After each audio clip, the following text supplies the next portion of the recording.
بسم اللہ الرحمن الرحیم الحمد للہ رب العالمین وصلی اللہ علی محمد وآلہ الطاہرین ولعنۃ اللہ علی اعدائہم اجمعین الی قیام یوم الدین۔ موضوع گفتگو غسل۔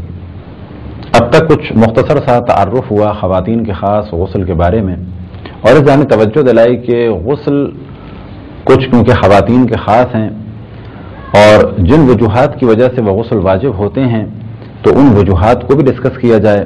لہذا اصل موضوع اگر دیکھا جائے تو غسل ہے، اور خواتین کے غسل میں سے غسل حیض ہے۔ اب جب غسل حیض کو ڈسکس کیا جائے تو خود بخود سوال یہ پیدا ہوگا کہ حیض کیا ہے، تو لہذا پہلے حیض کو ڈسکس کیا جائے گا۔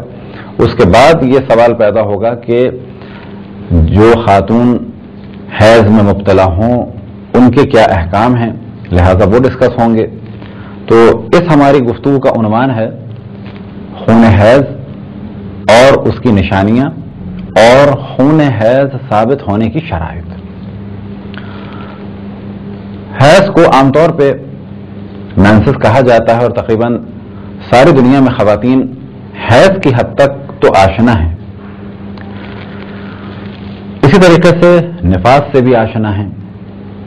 حیض کا خون وہ خون ہے کہ جب ایک لڑکی بالغ ہو جائے تو اس کی اووری میں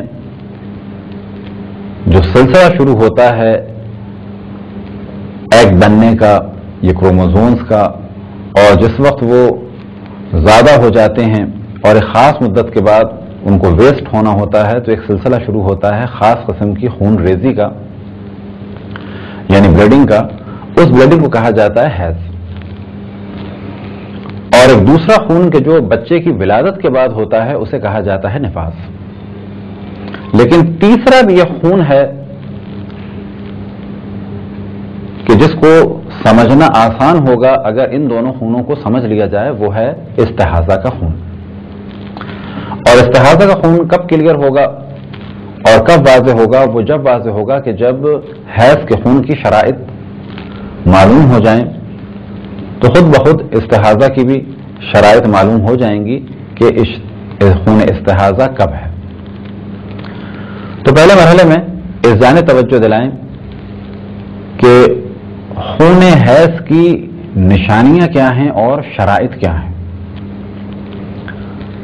5 علامتیں عام طور پر بیان کی جاتی ہیں خون حیض کے لیے۔ پہلی شرط یہ کہ حیض کا خون گاڑھا ہوگا۔ دوسری شرط یہ کہ حیض کا خون بہت زیادہ سرخ، حتیٰ سیاہی مائل، یعنی کہا جا سکتا ہے کہ میرون یا اور اس سے زیادہ پررنگ ہوگا۔ تیسری شرط یہ کہ گرم ہوگا۔ چوتھی شرط یہ کہ فشار کے ساتھ یعنی پریشر کے ساتھ نکلے گا۔ اور 5ویں شرط یہ کہ کچھ جلن محسوس ہوگی۔ یہ ہیں وہ 5 شرائط کہ جو عموماً پائی جاتی ہیں حیض کے خون میں۔ لیکن اگر کوئی خاتون یہ خون دیکھے تو فوراً یہ نہیں کہا جا سکتا کہ یہ حیض ہے، بلکہ یہ علامت ہے حیض کے خون کی۔ لیکن ساتھ ہی کچھ شرائط ہیں کہ جن کے بعد یہ کہا جائے گا کہ ہاں یہ خون حیض کا خون ہے۔ لہذا اگر کسی کے خون میں اس قسم کی نشانیاں موجود ہوں تو کہا جائے گا کہ یہ حیض کے خون کی نشانیاں ہیں۔ لیکن یہ حیض کب مانا جائے گا؟ تو کہا جائے گا کہ حیض اس وقت مانا جائے گا کہ جب وہ شرائط بھی پائی جاتی ہوں کہ جو حیض کی شرائط ہیں۔ اب یہاں پر یہ بات واضح رہے کہ ابھی جو ہم نے 5 علامتیں بیان کی یہ خون کی علامتیں ہیں۔ اب جو شرائط بیان کریں گے وہ ہوں گی حیض کی۔ ان میں سے پہلی شرط یہ کہ وہ لڑکی کہ جس کے بارے میں تصور ہو کہ یہ حائض ہے، اس کی عمر 9 سال قمری مکمل ہونی چاہیے۔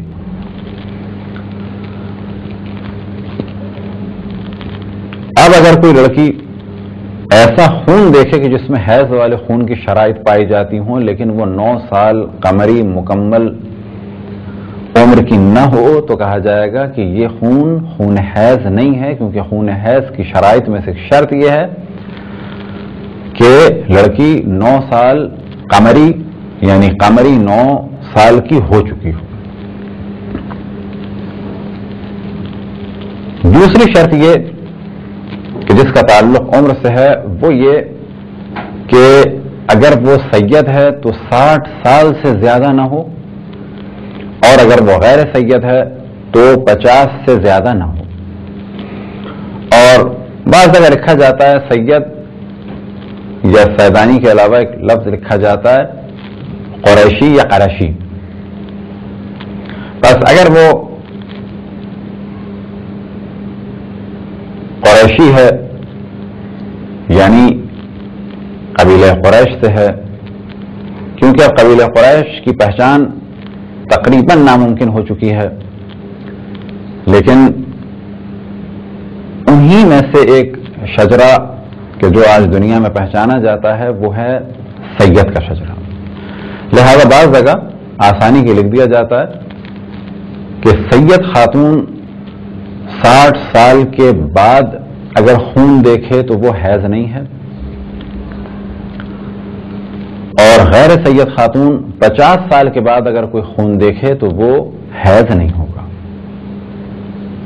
تیسری شرط یہ کہ 3 دن یہ خون آنا چاہیے۔ اب یہاں پر گفتگو ہے دن کے حساب سے کہ 3 دن۔ اب اگر کسی کو 2 دن یہ خون آئے اور اس کے بعد یہ سلسلہ ختم ہو جائے، پھر 1 دن کے بعد خون آئے تو یہ حیض نہیں مانا جائے گا۔ یعنی حیض کی شرائط میں سے تیسری شرط یہ ہے کہ لگاتار 3 دن آئے۔ چوتھی شرط یہ کہ لگاتار ہو یہ سلسلہ۔ لگاتار سے کیا مراد؟ کہ بیچ میں یہ سلسلہ منقطع نہ ہو، لہذا اس چوتھی شرط کا ذکر تیسری شرط کے ضمن میں بھی آ گیا، لیکن تیسری شرط کے بارے میں کہا جائے گا 3 دن، اور چوتھی شرط کے بارے میں کہا جائے گا کہ یہ لگاتار ہو۔ پانچویں شرط یہ کہ اگر کوئی خاتون حیض میں مبتلا ہو چکی ہوں اور دوبارہ خون دیکھیں تو دوسرے خون میں اور اس خون کے اختتام میں کم سے کم 10 دن کا مکمل فاصلہ ہونا چاہیے۔ اب اگر کسی خاتون نے خون حیض دیکھا اور اس کے بعد وہ رک گیا، ختم ہو گیا، 6 دن کے بعد یا 7 دن کے بعد یا 8 دن کے بعد یا 9 دن کے بعد یا 9.5 دن کے بعد بھی وہ خون دیکھا تو کہا جائے گا کہ یہ خون حیض نہیں ہے، کیونکہ خون حیض کب مانا جائے گا؟ کہ جب وہ پہلا خون ختم ہوا ہے تو پورے کم سے کم 10 دن کے بعد جو خون آئے گا، اور اگر اس میں شرائط پائی جاتی ہوں تو کہا جائے گا کہ یہ حیض ہے۔ اب اگر کسی خاتون کو یہ خون آئے جن میں یہ شرائط پائی جاتی ہوں تو پھر یہ سوال ہوگا کیا اسے حیض کہا جائے؟ تو کہا جائے گا کہ یہ حیض کے خون کی شرائط ہیں، لیکن خود اس خون کو حیض کا خون کہا جائے اس کے لیے بھی کچھ شرائط ہیں کہ جو عموماً 6 بیان کی جاتی ہیں، اگر انہیں الگ الگ بیان کیا جائے، اور بعض دفعہ انہیں 5 بھی ملا کے بیان کر دیا جاتا ہے تو 5 ہو جاتی ہیں۔ ان میں سے پہلی شرط یہ کہ لڑکی بالغ ہو، یعنی اس کے 9 سال مکمل ہو چکے ہوں دنوں کے حساب سے۔ البتہ بلوغ کی 2 علامتیں ہیں خواتین میں، جن میں سے ایک ہے 9 سال قمری کا مکمل ہونا۔ اب اس جانب توجہ رہے کہ سال کی گنتی یا عموماً سال جو ہمارے ہاں موجود ہیں وہ 2 اقسام کے ہیں، ایک شمسی اور ایک قمری۔ اور ہمارے یہاں جو 2 قسمیں ہیں ناموں کے اعتبار سے، ایک کو کہا جاتا ہے اسلامی اور دوسرے کو کہا جاتا ہے بعض جگہ انگریزی کہہ دیا جاتا ہے، یا بالفاظ دیگر حضرت عیسیٰ کی ولادت سے جو منسوب ہے، یعنی عیسوی سال۔ بلوغ کے لیے ضروری ہے کہ کاؤنٹنگ کی جائے قمری اعتبار سے، بس اگر کوئی لڑکی 9 سال قمری مکمل کر لے تو کہا جائے گا یہ بالغ ہو گئی۔ بس کوئی 9 سال قمری سے پہلے اس قسم کا خون دیکھے لڑکی تو وہ بالغ کیونکہ نہیں ہے، لہذا وہ خون بھی خون حیض نہیں ہوگا۔ اسی طریقے سے دوسری شرط ہے خواتین کے بلوغ کی، یا دوسری علامت جو خواتین کے بلوغ کی ہے معذرت، وہ یہ کہ زیر ناف اس کے سخت بال آ چکے ہوں۔ لیکن عموماً لڑکیوں کے لیے جو بلوغ کا حساب کیا جاتا ہے وہ 9 سال قمری سے ہے، لہذا مومنین کی جانب توجہ رہے کہ وہ اپنی بیٹیوں کی تاریخ ولادت کو قمری اعتبار سے لکھیں، اور 9 سال مکمل ہونے کے بعد ان کے واجبات کا خیال رکھیں اور 9 سال سے پہلے ان کو نماز اور دیگر واجبات کی تلقین کریں تاکہ جب 9 سال مکمل ہو جائیں تو ان کی نماز صحیح ہو. اور وہ خواتین کہ جن کی نمازیں قضا ہو چکی ہیں اور وہ جاننا چاہتی ہیں کہ ان کی کتنی نمازیں قضا ہیں، تو پہلا مرحلہ تو یہ ہے کہ ان کو اپنی ڈیٹ آف برتھ معلوم ہونی چاہیے قمری اعتبار سے.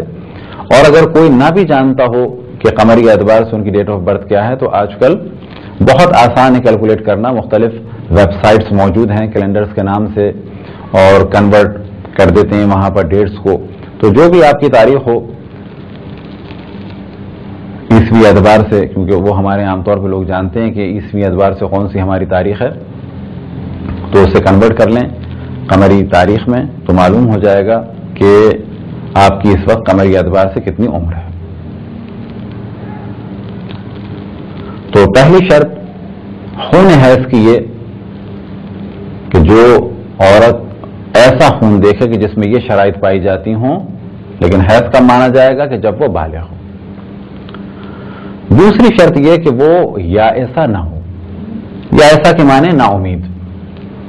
فقہ میں یا ایسا کے معنی ہیں ایسی خاتون کہ جو حیض میں مبتلا نہ ہوتی ہو. سید خواتین کے لیے کہا جاتا ہے کہ 60 سال تک جو خون وہ دیکھتی ہیں کہ جس میں حیض کی علامت پائی جاتی ہے وہ خون حیض ہے، اور 60 سال کے بعد خون حیض وہ نہیں دیکھتی. اور غیر سید خواتین 50 سال کی عمر تک خون حیض دیکھتی ہیں، اس کے بعد جو خون وہ دیکھتی ہیں وہ خون حیض نہیں ہوگا. بس عمر کے اعتبار سے یہ 2 شرائط ہیں کہ 9 سال سے اس کی کم عمر نہ ہو، اور اگر غیر سید ہے تو 50 سے زیادہ نہ ہو، اور اگر سید ہے تو 60 سے زیادہ نہ ہو. تیسری شرط یہ کہ کم سے کم 3 دن مدت ہوگی خون حیض کی. اگر اس سے کم ہے تو وہ خون حیض نہیں مانا جائے گا. چوتھی شرط یہ کہ ان 3 دنوں میں لگاتار خون آئے. البتہ یہ ضروری نہیں ہے کہ لگاتار پریشر کے ساتھ ایک ہی پریشر کے ساتھ خون آئے، بلکہ کہا جائے گا کہ لگاتار اس خاتون کی شرمگاہ میں خون ہو، چاہے وہ کم ہو چاہے وہ زیادہ ہو. لیکن اگر 2 دن خون آیا اور اس کے بعد بالکل خون صاف ہو گیا اور پھر 1 دن کے بعد آیا تو کہا جائے گا کہ یہ خون حیض نہیں ہے، کیونکہ خون حیض کی شرط یہ ہے کہ لگاتار 3 دن آنا چاہیے. بس انہیں 2 شرائط کو بعض جگہ ایک شرط بنا دیا جاتا ہے، 3 دن اور لگاتار. ہم نے تیسری شرط کے عنوان سے کہ 3 دن اور چوتھی شرط اس عنوان سے کہ لگاتار. پانچویں شرط یہ کہ 10 دن سے زیادہ نہ ہو. بس اگر 10 دن سے زیادہ ہوگا تو وہ خون حیض نہیں ہوگا. 10 دن تک حیض مانا جائے گا، 10 دن کے بعد خون حیض نہیں مانا جائے گا. اور چھٹی شرط یہ کہ جو پہلے اس نے خون دیکھا ہے اور جس کو اس نے حیض کاؤنٹ کیا تھا اور اس میں حیض کی خصوصیات تھیں، اس میں اور اس خون میں 10 دن سے کم کا فاصلہ نہ ہو. بس اگر کسی خاتون نے خون حیض دیکھا اور وہ ختم ہو گیا، اس کے 8 دن کے بعد یا 9 دن کے بعد یا 9.5 دن کے بعد اس نے خون دیکھا تو کہا جائے گا کہ یہ جو اس نے خون دیکھا یہ حیض نہیں ہے. بلکہ اگر مکمل 10 دن کے بعد خون دیکھے گی تو کہا جائے گا کہ یہ حیض ہے، بے شرط یہ کہ اس میں خون حیض کی علامتیں پائی جاتی ہوں. بس خون حیض کا 2 خون حیض کا جو فاصلہ ہے وہ کم سے کم 10 دن ہونا چاہیے، 10 دن سے کم نہیں ہونا چاہیے. یہ تھی چند شرائط حیض کی اور چند علامتیں خون حیض کی. اب اس ذہن میں توجہ دلائیں، وہ کہ ہمارے معاشرے میں فلمیں دیکھنا عام ہے، بے پردگی عام ہے، لیکن ممکن ہے کوئی ہمارے اس گفتگو کو مس یوز کرنا چاہے یا یہ کہے کہ یہ گفتگو کیوں کی. تو یہ یاد رکھیں کہ جو بھی ہم گفتگو کر رہے ہیں اس گفتگو کا دار و مدار تعلیمات قرآن اور تعلیمات رسول اللہ صلی اللہ علیہ وآلہ وسلم اور تعلیمات ائمہ علیہم الصلاۃ والسلام پر ہے. جو ہم گفتگو کر رہے ہیں وہی گفتگو ہے جو رسول اللہ صلی اللہ علیہ وآلہ وسلم اپنے دور میں خواتین کو بتاتے تھے اور اگلے مرحلے میں ائمہ علیہم بتاتے تھے۔ اب اگر کسی علاقے میں خواتین موجود ہیں تو بلا شک یہ بہتر ہے کہ خواتین کو ان مسائل سے آگاہ کریں، یہ زیادہ بہتر ہے۔ اور اتفاق سے یہی ہماری روش کراچی میں مدارس کی حد تک ہے کہ کسی بھی مدرسے میں آج تک ہم نے ان مسائل کو ڈسکس نہیں کیا، کیونکہ الحمدللہ کراچی کی حد تک خواتین موجود ہیں جو ان مسائل کو ڈسکس کریں۔ لیکن کیونکہ ابھی ہمارا پورا ایک سلسلہ چل رہا ہے توضیح المسائل کا، اور اگر اللہ سبحانہ و تعالیٰ نے توفیق عطا فرمائی تو انشاءاللہ مکمل ہو جائے گا، تو اس مسئلے کو بھی ہم نے ڈسکس کیا۔ تو اس چیز کی جانب توجہ رہے کہ ان مسائل کو شرم کا سبب نہ سمجھیں، شرم اس چیز میں کریں کہ جس سے اللہ سبحانہ و تعالیٰ کی بارگاہ میں جب حاضر ہوں تو شرم آئے، یعنی حرام سے ہمیں بچنا چاہیے اور اس سے شرم کرنی چاہیے۔ واجبات میں شرم نہیں ہے، البتہ جب کہا جائے شرم نہیں ہے تو اس کے قطعاً معنی نہیں کہ ہر چیز ہر شخص کے سامنے بیان کی جائے، لہذا اس ہمارے لیکچر میں بھی انشاءاللہ آگے ایک ٹیگ لگا ہوا ہوگا کہ یہ درس مخصوص بالغ خواتین کے لیے ہے۔ خداوند تبارک و تعالیٰ سے دعا ہے کہ بحق محمد و آل محمد ہمیں اپنی رسول اپنی حجتوں خصوصاً امام زمان علیہ السلام کی معرفت اور اطاعت کی توفیق عطا فرمائے۔ وصلی اللہ علی محمد و آلہ الطاہرین۔